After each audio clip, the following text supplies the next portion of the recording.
There have been 5 times on our blue Earth when there was only snow and severe winter. Such periods are called ice ages. These ice ages spanned hundreds and thousands of years. The last ice age on our Earth also lasted for several thousand years. Man of this last ice age lived in caves and went out in groups to hunt. During the same last ice age, about 20 to 25,000 years ago, a hunting party from Siberia went out in search of prey. Roaming about and searching the shrubs, caves, and rocks, this group lost way and went into a path that unconsciously led to a new world. This hunting party did not know at all that the ice track they were moving, slipping, and steadying was actually a temporary short passage between the two great continents. This route came up simply because that in the Ice Age, due to freezing of the seas, the water level therein had gone much down. Dunes, small islands, and channels between islands emerged in the seas. This was also one such way. This hunter group carrying the genes of the Old World crossed the narrow path and settled in the New World and then stayed here for good. 11,000 years ago, the last ice age on our Earth ended. The sea level rose again, and that narrow, dry passage sank again into deep waters. The passage this hunter group crossed to come to the New World. Thus, the land route between the Old and the New World was cut off.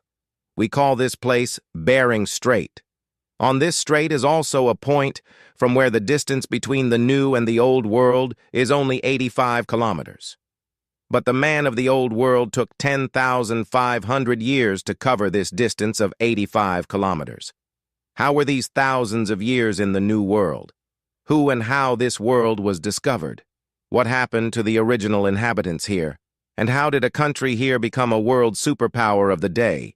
In this video showing you the tale of that lost land that is History of America.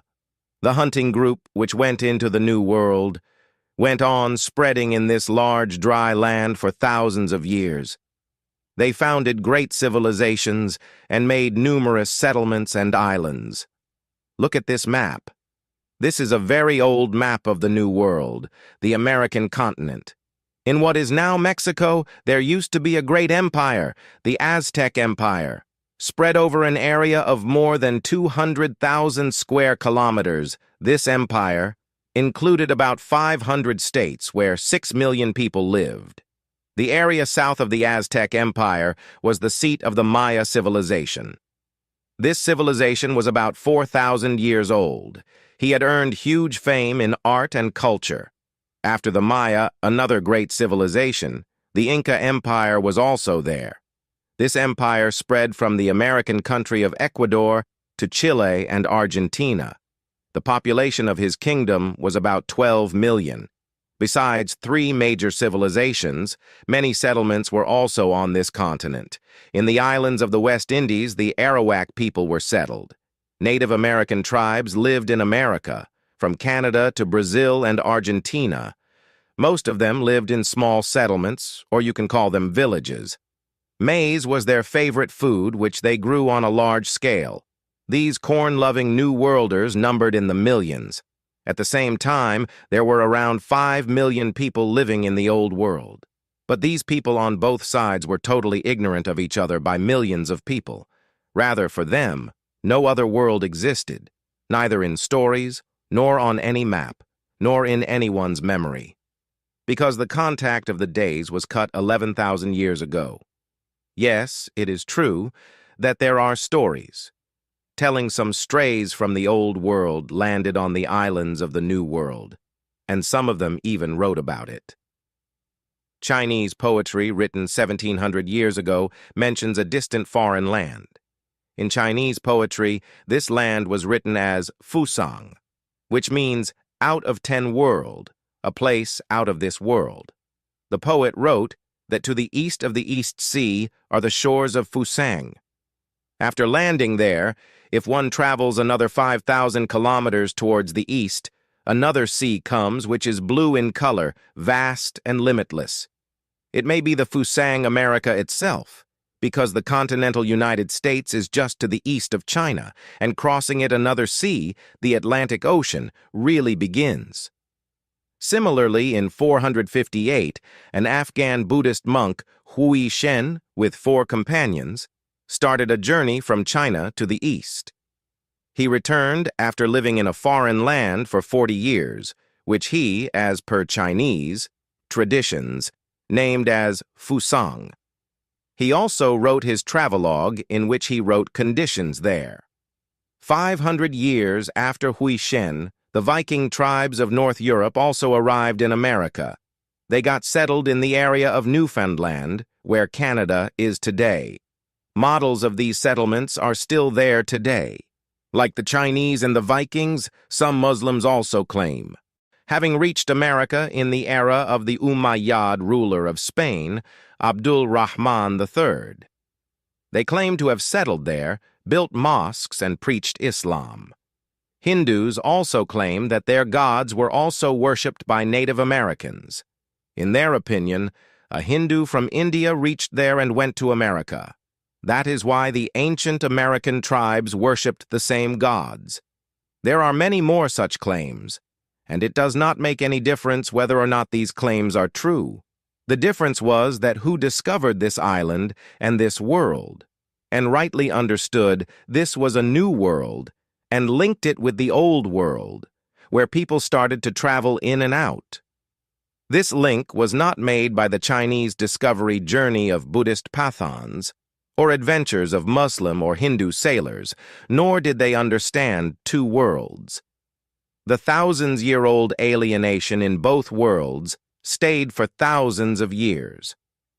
People of the Old World believed the world ended on European and African shores, and the American tribes also believed that beyond their shores it was only water, and nothing else. Out of sight is out of mind. This distance might continue for thousands of years. But then it happened that the 15th century came. The 15th century. This shifted international power dynamics, which changed everything on the globe. The man of the Old World, and especially of Europe, was forced to come out of his comfort zone and find new ways and new lands. This shift was caused by the Muslim conquerors. What was this shift? This old world the Native Americans had left 25,000 years ago. Here, Europe was a major power before the 15th century. It was a dominant force. The Roman Empire of Europe was the world's superpower for hundreds of years, and he ruled in many parts of Asia. Gradually, the Roman Empire weakened and reduced to the Byzantine Empire. This empire, what it was now? It was just a city of Constantinople. This empire stood merely on the memory of the old times and the strong walls. Then, in 1453, the Turks destroyed the last sign of the Roman Empire.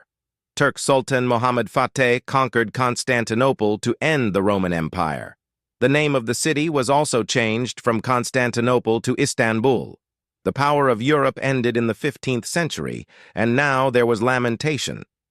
Constantinople was an important military base and a holy city in Europe.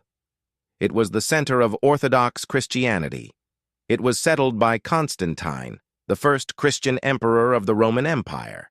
Here Constantine also built a magnificent church, Hagia Sophia. So Christians from all over Europe had a special devotion to this city.